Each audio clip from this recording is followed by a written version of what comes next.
Welcome to the Just Ingredients podcast. I'm Cara Lynn, and here we talk all things nourishing to the mind, body, and soul. This is a place where you can find just good ingredients to life. Summer, or actually any holiday season, is such a delightful time, isn't it? A chance to take a break from the daily grind and enjoy life to the fullest. However, all the fun aside, we often find ourselves taking a break from our health routine too. Late nights, irregular eating habits, and indulgence becomes the norm. But when the vacation season winds down, it's time to get back on track with our health. Although it may not be easy, it's essential for our well-being. If you struggle to return to your health routine, I have a valuable lesson to share. Focus on majors. Prioritize healthy eating, exercise, and above all, quality sleep. Just one interesting fact about sleep to mention. Drinking more than 2 servings of alcohol per day for men and more than 1 serving per day for women can decrease sleep quality by 39.2%. Sleep Foundation survey reports, not even mentioning all the indulgent food and late night effects. And sleep is the key to your body's rejuvenation and repair process. It controls hunger and weight loss hormones, boosts energy levels, and impacts countless other vital functions. Good night's sleep will improve your well-being much more than anything else. Sleep is your major to focus on. That's why I recommend you start taking magnesium daily, but not any supplement. Get Magnesium Breakthrough by BioOptimizers. Magnesium Breakthrough contains all 7 forms of magnesium designed to help you fall asleep, stay asleep, and wake up refreshed. The sleep benefits are truly remarkable. And once your sleep is optimized, you'll find it much easier to tackle all the other major aspects of your health. Trust me, it's a game changer. Visit magbreakthrough.com/justingredients and enter code justingredients10. Again, that's justingredients10 for 10% off any order. This special offer is only available at magbreakthrough.com/justingredients. Jordan Gundersen is a world-famous iridologist and master herbalist. He is also an Amazon bestseller author, a husband, and a homeschooling dad. He has been featured around the world in various podcasts, news shows, documentaries, health publications, and more. He is best known as the creator of the world-famous herbal formula known as HMCTN, which has helped thousands around the world get through COVID and aid in recovery from long-haul COVID.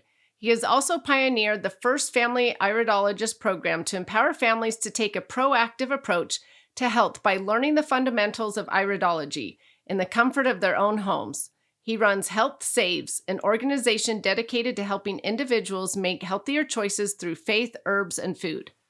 Welcome to the show, everyone. Today, I am excited for our guest because he is going to talk on a topic that I have never had a guest talk on all 100 plus episodes.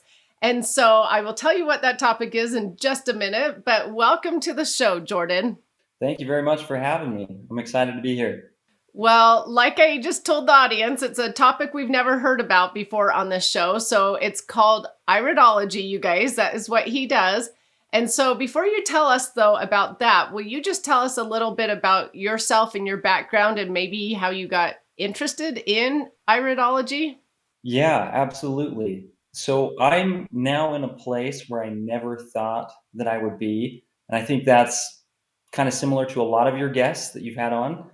It really came from a personal reason. But, before I got into iridology, I was an undergrad at BYU for political science. I worked in marketing and business development. And then all of a sudden, my wife and I got thrust into this world of health and nutrition.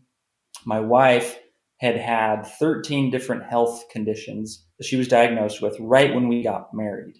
And that was kind of devastating to us because we were looking to create a family and to have kids. And that was kind of put on hold, it seemed. She had Crohn's disease, lupus, diabetes, arthritis, and it just seemed like our life was ending before it even started. And so she went back to school and started learning about nutrition. The option was either go the medical route with tons of medications, and maybe that was going to help, or to find another way. And we chose to try and look for things at a different way. And so we started learning about nutrition, and we changed our diet, made some big changes. her next blood work was completely clean. That was about 6 months after. Wow. And we were like, wow, this is incredible. And so we started doing more research and we started doing all kinds of stuff. My wife started working with people just out of necessity because people were like, wow, what did you do? I need to do what you're doing. And so she started coaching people on this. And we actually wrote two best selling books. One was called The Word of Wisdom, Hope, Healing, and the Destroying Angel. That was an Amazon bestseller. And then my wife wrote one for experience with Crohn's disease. And so that was kind of what got us started in the health world. But then a little while into that, I broke my toe, my right big toe. I shattered it completely. And then I also got meningitis 6 months later. And at the time, we had started this business and we didn't have health insurance. And we were going, oh no, what are we going to do, at least with the broken toe? And so we started learning about herbs and things. And I actually healed my toe with herbs and it completely healed up in about 46 weeks when it was probably going to require surgery. I don't recommend everybody do that, but that was the route that we chose. And so I went to learn about herbology. I got a master's degree in herbology from that experience. I thought I need to go and learn more about this herb stuff, these weeds that are in the ground that I have no idea about. And so we started working with people after that to help them get to their health problems with diet and with herbs. But sometimes we would have these clients that would come in where they would say, I've got this problem and I've got that. And we'd say, okay, great. We'll work on that with nutrition. We'll change up your diet. We'll get you the right kinds of nutrients and it should work itself out. But sometimes we'd be going through these things and the conventional route wasn't working for these people. And we were kind of stumped and we were going, I don't understand. This should be working. And we wanted to get to the root cause. That's what we always want to do with what my wife and I do is we want to get to the root cause of health problems. We have a little thing that you remove the root cause and there are no symptoms. And so iridology was an attempt to help us find the true cause of underlying problems. And it was actually for me pretty personal because we had our youngest daughter. She was born with some issues that we couldn't quite figure out. She had all this mucus. She was having rattly coughs, and we're eating a really good diet. She shouldn't be having those problems. So I went back to school to learn about iridology, and I graduated as a certified iridologist from the International Institute of Iridology. And so once I finished my schooling, I looked in my daughter's eyes and I found what the problem was. Hmm. She had a genetic heart and lung weakness that was manifesting itself at that early age. And so, knowing those things, we were then able to address it, change up her diet a little bit, get her the right kind of herbal supports, and the problems went away. Yeah, that's so interesting. Okay, so I do want to ask you about this iridology because, like I said, a lot of people don't know what it is or maybe have even heard about it. And so let's just start at the basics. What is iridology? That's a great question. So, to really understand iridology, you first have to understand a little bit about the eyes and how the eyes work. So the eyes are connected directly to the nervous system and the spinal cord, and they have a close association because of those connections to the brain endocrine glands, the pituitary, the hypothalamus, and the pineal. So the eyes are connected to a number of sources for hormonal, structural, and metabolic information in the body. And a lot of that information is recorded in various structures of the eye. So, iridology is the science and practice of analyzing the structures, such as the iris, the sclera, which is the white part, and the cornea, to determine conditions and levels of health. And some of the information in the eyes will indicate certain genetic strengths or weaknesses, or also health conditions that can develop over time and that will show up in the eyes as well. So, the iris is kind of like a map of your life. It can show you where you have been, where you currently are, and where you may end up when it comes to your health. And so, an iridologist is really one who can help you uncover that map and help you interpret what it means, what implications there are for your health, particularly as you move forward in your life, or perhaps where you currently may be. That's really interesting that it can show so much the past, what's going on now and stuff in the future. And so, why then do you think not many know about this? I mean, it's not a common treatment that I've heard about.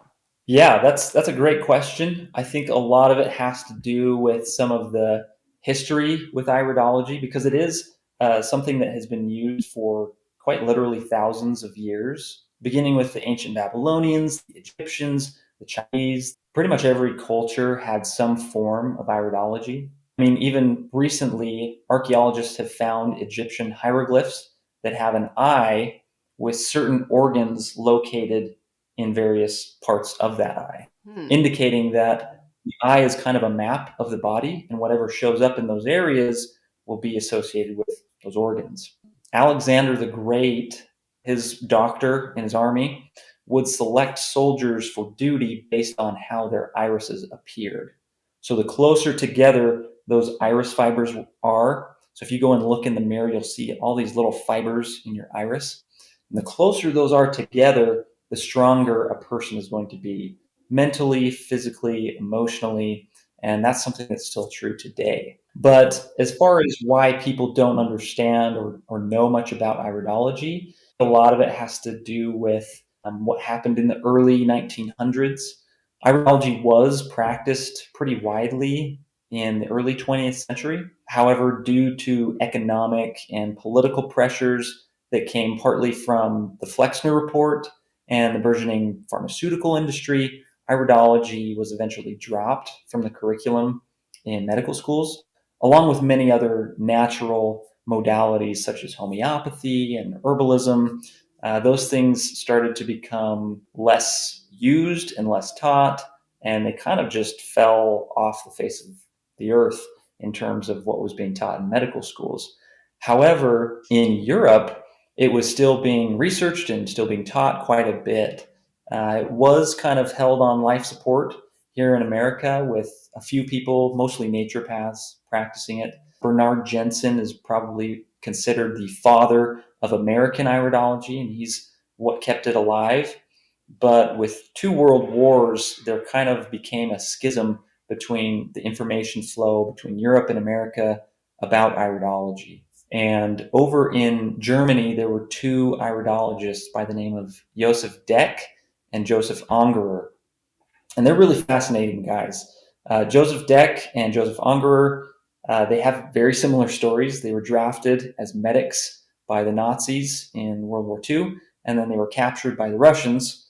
And then when they came home after the war, they began studying the iris. And when Deck was captured, he was allowed to be a medic for the Russians, able to start correlating what he found in patients' eyes with their past medical history. Hmm. So when he came home, he was like, I need to know more about this. I want to find what's going on here. And so what he started doing is he started corroborating his findings in the eyes with medical doctors. So he was very, very research based and would not publish anything that had not been corroborated. Joseph Ungerer, he was very similar and became a medical doctor and a professor of medicine. And with his research on iridology, he would not publish anything without having them first vetted by his peers. So he was also very much research based, vetting everything that he found. And so that's kind of where things split between the Americans and the Germans. That actually is really interesting. And so let's talk about iridology a little bit. What is it that you can actually see in the iris? I mean, you've talked about that you can see different organs and things, and then you can see the past and in the future, but are you seeing like what's going on with the adrenals and what's going on with the heart and all these different organs, or what do you see exactly? Yeah, that's a great question. What's interesting about iridology is that it actually used to be called iris diagnosis. That Hmm. was the term for it. But that was changed to iris analysis by a doctor named John Arnold a long time ago to really give a better terminology because you can't really diagnose just based on the iris. You have to have some input from the person. But here in America, we don't use it for diagnosis. And I'll talk about that a little bit more as to how it can be useful then. But like you said, we can see a lot of things in the iris based on where certain markings show up. We can see the genetic strength or weakness of various tissues in the body, because the iris is divided up into sections that correspond with certain areas in the body. When particular features show up in those sections of the iris, that can give us some information as to the genetic strength or weakness of that area of the body, or perhaps something that has come about more recently. So, for example, the iris is made up of iris fibers, like I mentioned. We call those trabeculas. And one of the most common features that show up in these trabeculas are these little or large separations. They kind of look like a hole inside those iris fibers. We call those things lacunas, which really just means separation. And the size, depth, and shape of those lacunas will determine how physically weak the tissue is in the body.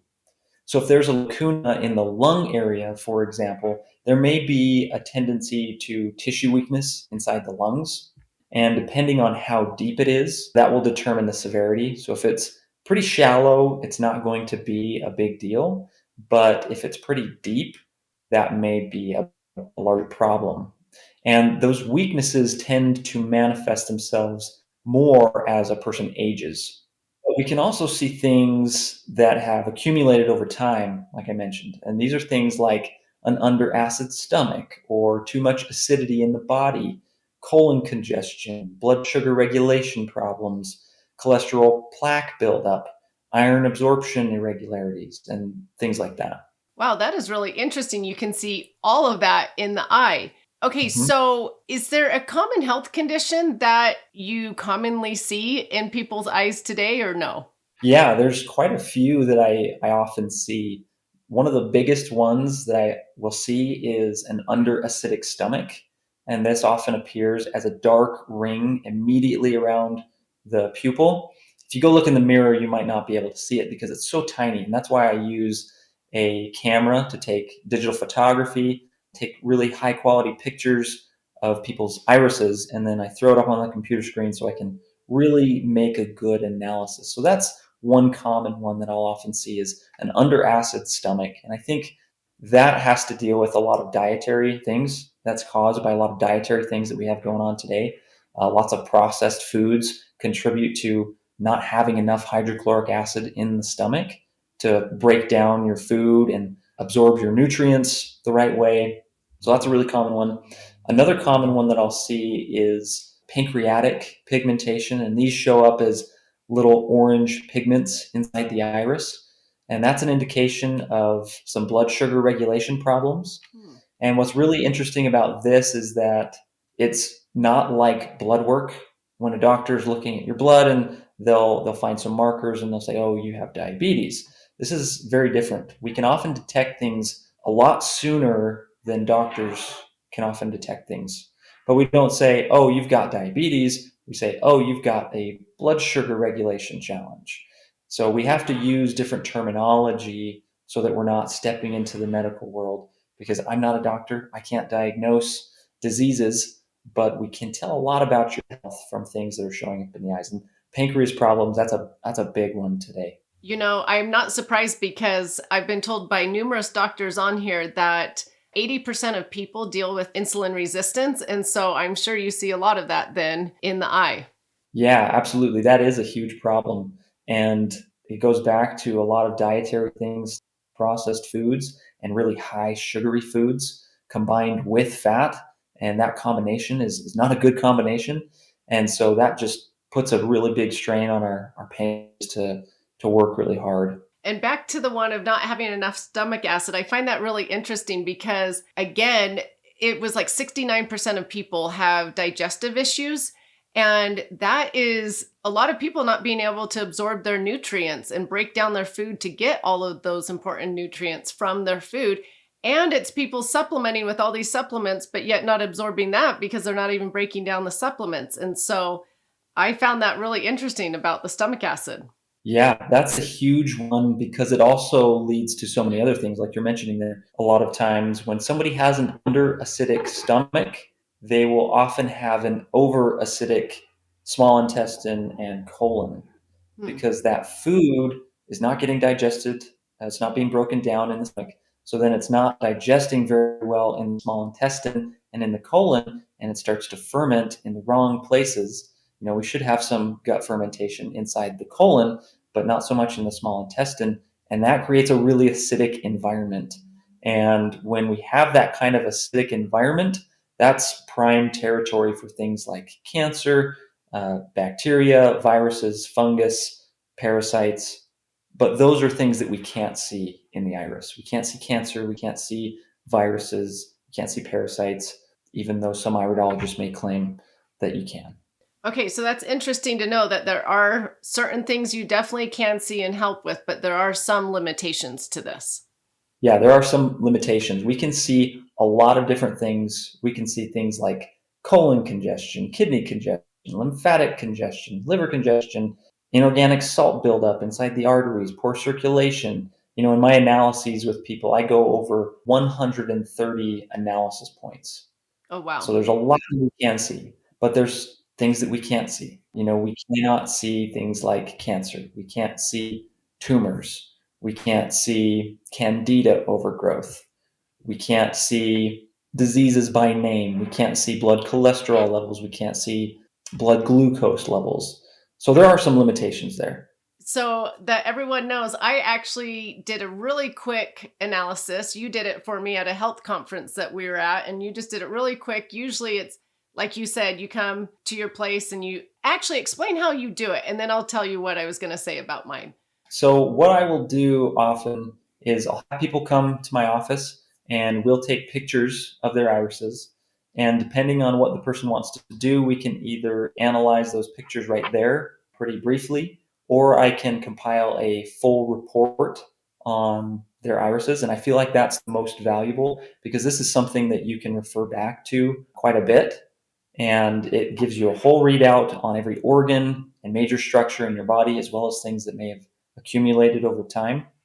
So I'll take pictures of their irises and then I will go through and systematically grade and analyze each point.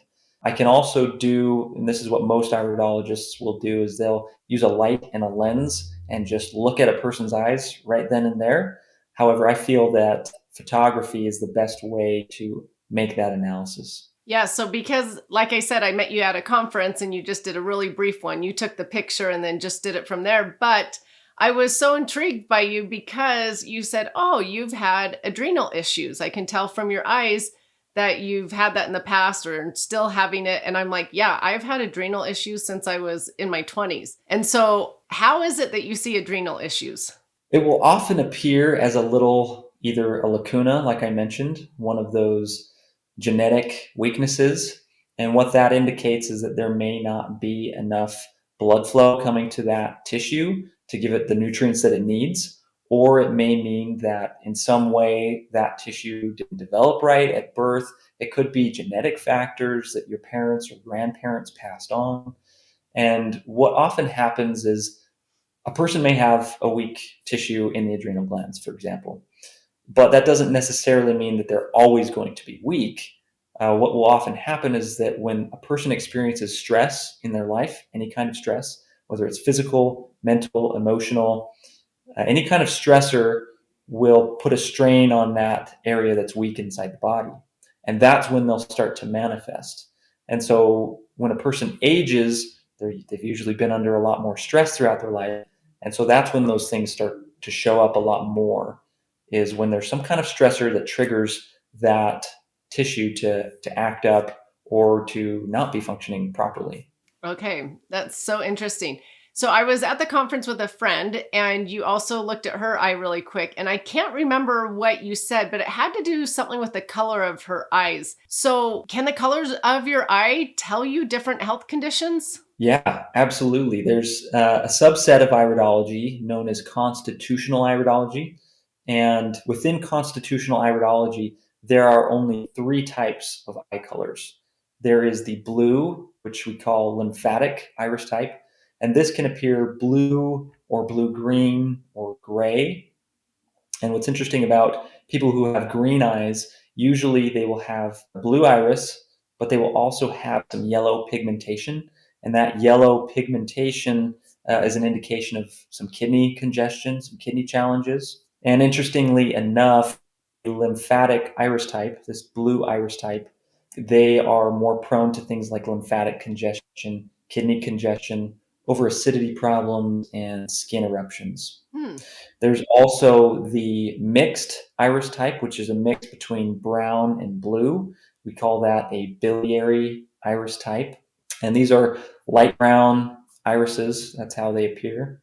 And they may be predisposed to things like digestive issues, liver and gallbladder congestion, pancreatic insufficiencies, and intestinal immune issues. And then we also have what we call the true brown iris type.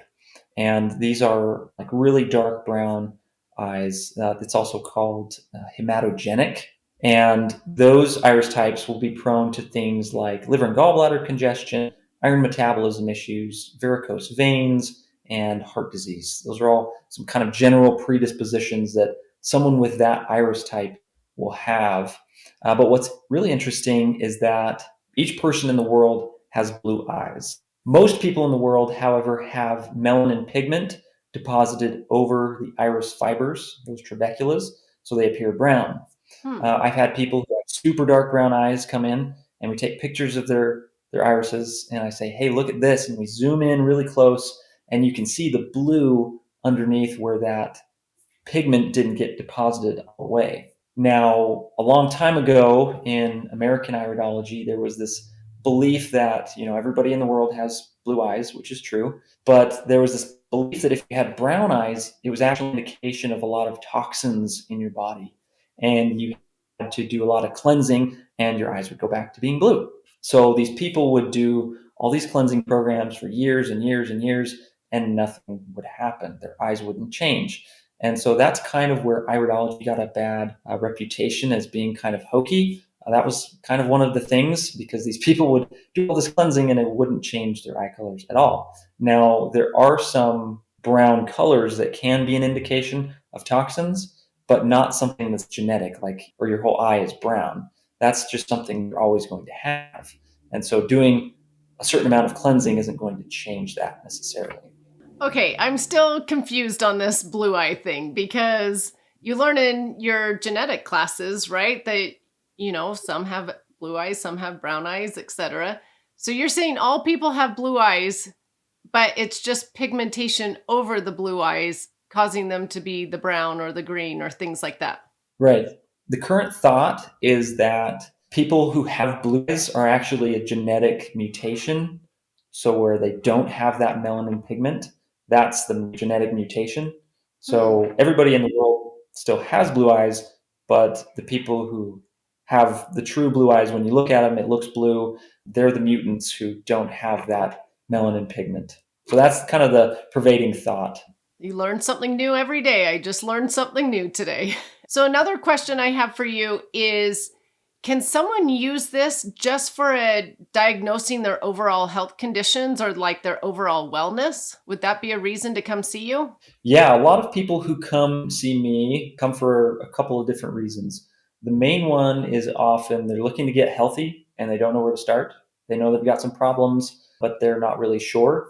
And so, what we'll do is we'll do an iris analysis and we'll give them some areas that they can focus on and kind of use all of that information, really look at the whole person, and then kind of come up with a plan as to where they can start.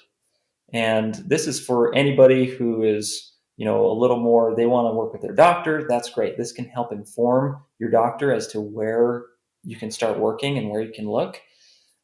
Maybe your doctor could order some tests to get certain blood work done because there's all kinds of blood tests that you can do. And it could get pretty pricey if you're just trying to shoot it with a shotgun and find all that you can through your blood. So that's a good way that people can use iridology. Other times, people don't know what's wrong with them, and doctors don't know either. For example, I had a client who came in. She had been diagnosed with IBD. She had Crohn's disease, and she was working on that with her doctor. Nothing was working. She wasn't getting well. And so she came to my wife to get help with diet. And she started working on changing her diet and doing the program that my wife had created for her own problems, but it just still wasn't working. And we were kind of baffled and going, well, this should be working. It should ease those symptoms, and it just wasn't working for her. So we did an iris analysis. I looked at her eyes, and I actually found out that she had a real problem with pancreatic enzyme secretion.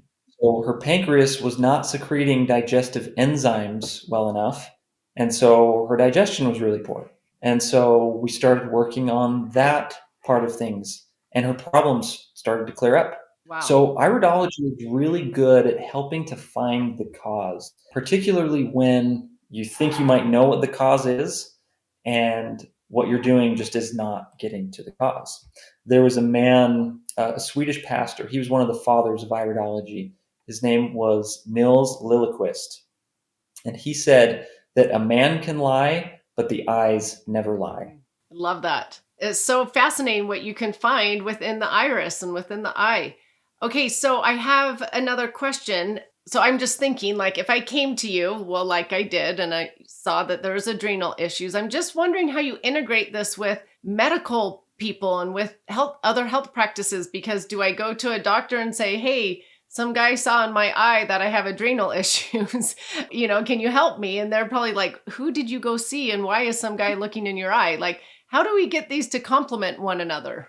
Yeah, that's a great question. And it kind of depends on the person.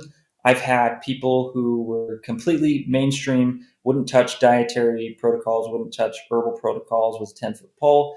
And then I've also had clients who hadn't seen a doctor in 50 years and refused to do anything that was not from the dirt. So it's really for everyone, and it's kind of dependent upon the person. I once had a client come to me who wanted to know just in general what he could do to get healthy, and I said, well, let's find out where your weaknesses are. Let's see what's in your eyes. And so we took some pictures of his eyes, and I noticed that there was this hazy ring around his iris, and that's what we call a corneal arcus. And it's an indication that there's some problems going on inside the bloodstream, perhaps the heart with inorganic calcium and cholesterol plaque buildup.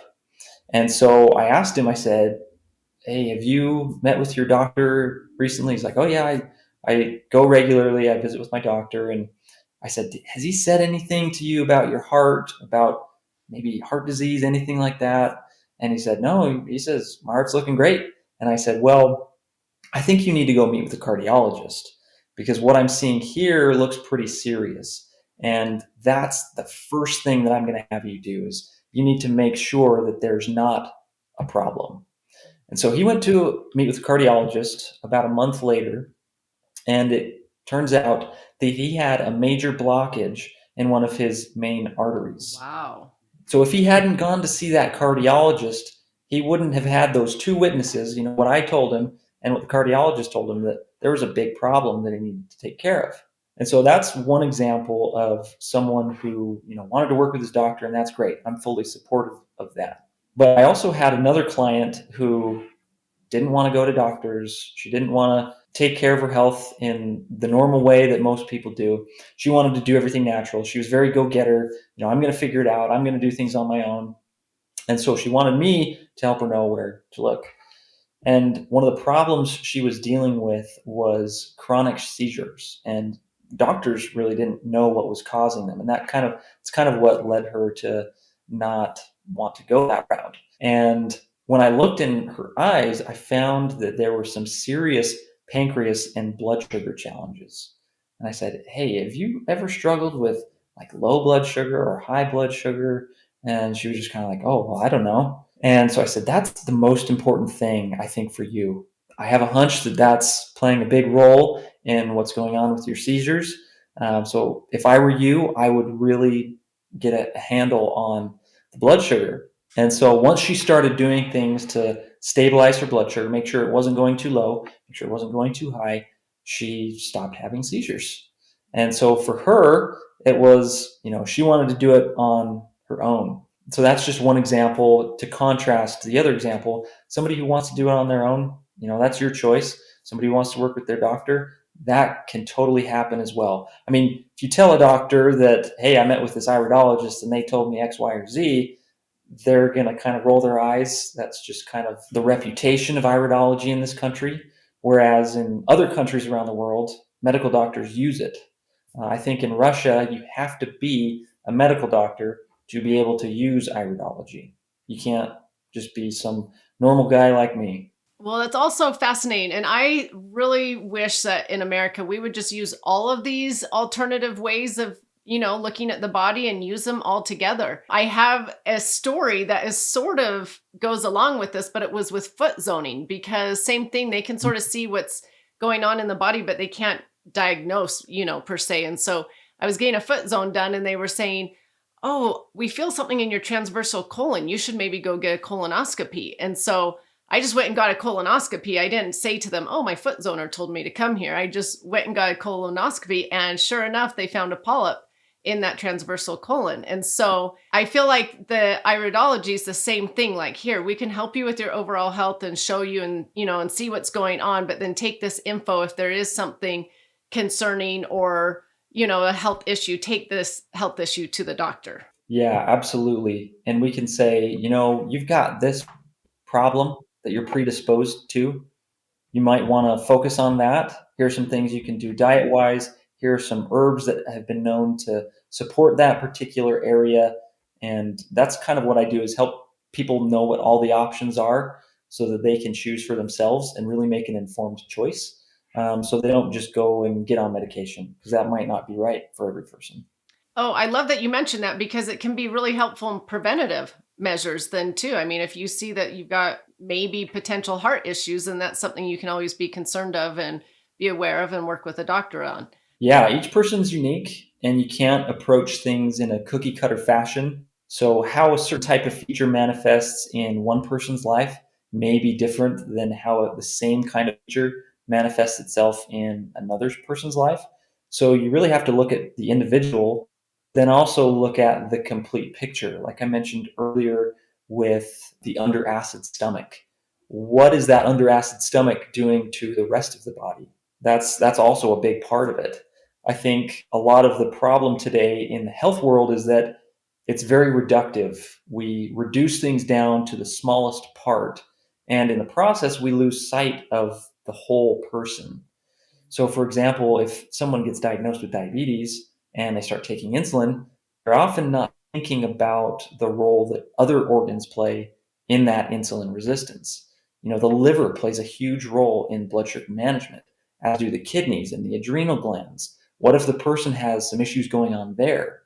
So, we like to look at the whole person, and that's where I think iridology really shines. Is it's a very cost-effective way to get a look at the whole body.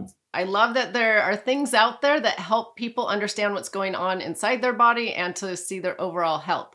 So I do have a few more last questions. So can anyone have this done? Meaning kids specifically is who I'm talking about. But I mean, can you be pregnant, kids, really old? I mean, who is it for?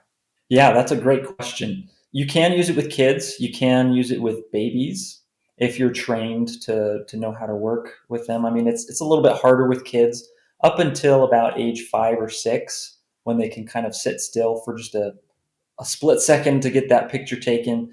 I took pictures of my own kids' eyes when they were young. It was a little difficult to get a clear picture because they were kind of squirmy. But that's kind of why I created what we call the at-home iridology course. Is it's a course that can teach parents and caretakers to use iridology in their own home. So we go over all the basics, what kinds of signs there are. We go over some anatomy to help people understand a little bit about parts of the body. But then parents can use that when their child is born and they can look in their eyes and say, oh my goodness, I can see a little kidney weakness in there. That's something they might struggle with. We're going to have to make sure that we stay on top of that. So that's a really great way that parents, even parents, can do it. So from about 5 to 6, that's when we can take pictures. We can also use a light and a lens, but sometimes when I'm working with kids, they'll try to look at the light that's shining right in their eye. So it's a little hard that way. But then all the way up until older people, anybody, it's really for anybody. Okay, good to know. Okay, so I have another question because a lot of my followers deal with things like depression, anxiety, ADHD, metal toxicity, autoimmune issues. So is this something that could be beneficial in helping them with these issues? Yeah, absolutely. That's a really great question. Some of the things that we can do to help with those issues are we can find influencing factors.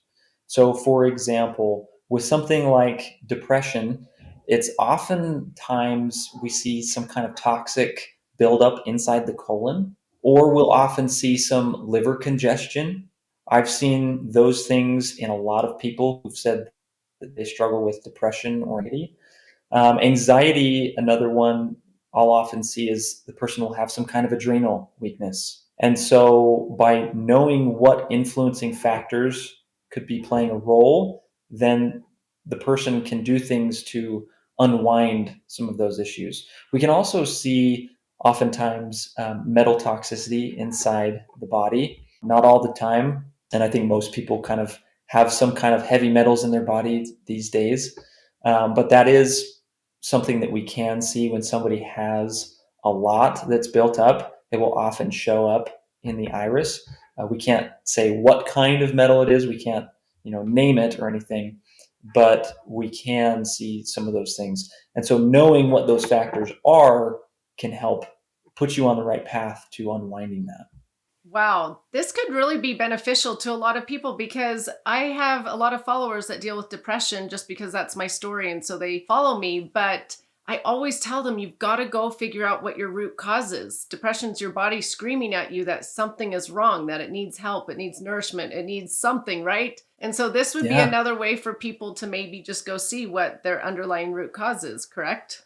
Correct. And just a note on that depression, there was actually a huge study that came out last year that kind of blew the lid off the predominant view of what depression is. It was this review of all these studies that have been done on depression and the hormone imbalance theory.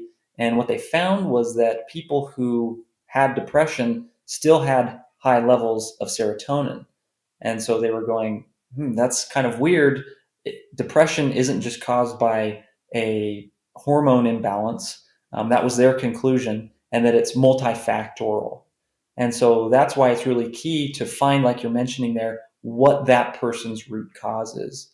It could be trauma, it could be tissue weakness, it could be a hormone imbalance, it could be poor diet, it could be all these different factors. And so iridology is really best utilized when it's combined with a holistic approach to someone's health problems. And that's a large part of what I try to do. I try to give people a lot of things that they can do to work on their health problems, not just a here's an herb, here's a food, here's a pill. That's not really the way that our health works. Well, I love that you take a whole body approach. And that is what is so hard about depression because everybody's root causes can be different. It's not the same for any one person. And so I love that maybe you could use iridology for that. I'm curious, can you see inflammation in the body? Because inflammation seems to be the root cause of so many people's illnesses these days with depression, autoimmune issues. Is that something you can see or not necessarily? Yes, we can see inflammation in the body. It will often show up as like a brightness or one of the trabeculas that's really white in color, or a little bit, it'll look like it's raised a little bit. That could be an area in the body that is experiencing a little more acute inflammation. Oftentimes, where there are genetic weaknesses with those lacunas, though, oftentimes those will become inflamed just because they're genetically weak. And so that inflammation is just the body's response to some kind of toxin, some kind of issue that's going on to try and protect that area. And so, yes, in a way, we can see inflammation unless there's like a deep genetic weakness there. Then it's most likely that that place is going to become inflamed pretty often. Wow, as I'm sitting here, I'm like thinking, I need to bring all my kids to you because I would love to hear, just what their eyes say about them. I've got a few that I feel like we battle a few different health issues. And so I would love to bring them to you. So, in fact, why don't you tell my listeners where they can learn more from you or where they could actually come see you at? Yeah, so you can find me. My website is healthsaves.org. You can reach me at jordan at healthsaves.org. You can also find me on Instagram, jordan.gundersen. And we have our at home iridology course available. If you want to learn this and do it yourself, it's at homeiridology.com. And so you can schedule an appointment with me on my website, or you can reach out to me and and we can chat. Do you have to be in person to do this, or can you do it for those that live far away? In person is always the best. I find a lot of times when people take pictures of their eyes with like a phone camera or digital camera without any special kind of lighting, it often changes the iris to a shade of blue with the blue light that's coming from phones and things. And so it's a little bit harder to do it virtually. I know there are some people that do it. I just find personally that I want to make sure that it's a really good analysis. It's very thorough and accurate. So I prefer to do in person. I don't have anything available for virtual stuff at this time. Okay, good to know.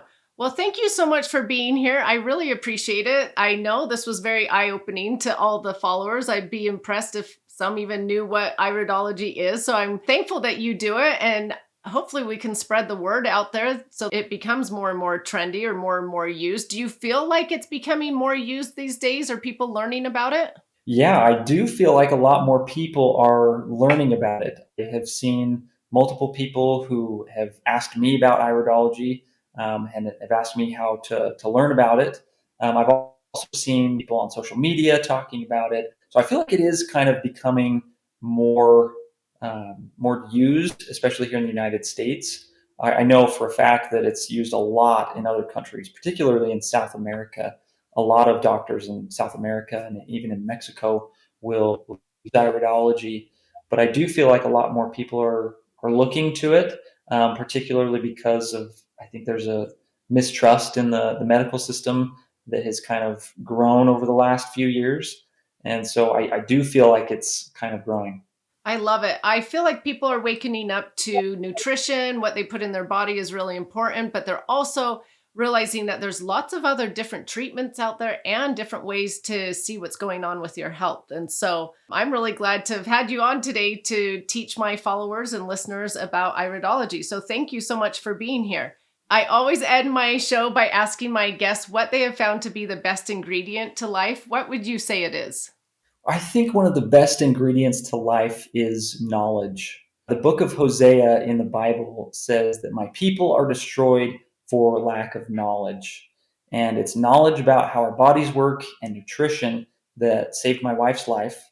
It's knowledge about how the body works together using my degrees and understanding of iridology that has led me to this point in my career and has helped me help hundreds and thousands of people around the world. And it's my knowledge of God and His goodness that has brought me to where I am today and given me hope that there are answers to the common problems that we face. I love that. It's knowledge that's saved me also and helped me because it's knowledge of the food that it can nourish your body and heal your body and things like that. And what we put in our body is really important to our overall health and well-being. And so I love that you chose the word knowledge. So thank you for that. And thank you again for being here. I know my listeners have learned a lot. So thank you. Yes, thank you. Thank you so much for listening. Remember to subscribe to the Just Ingredients podcast to learn more about your health and good ingredients to life. Plus, get daily tips at just.ingredients on Instagram.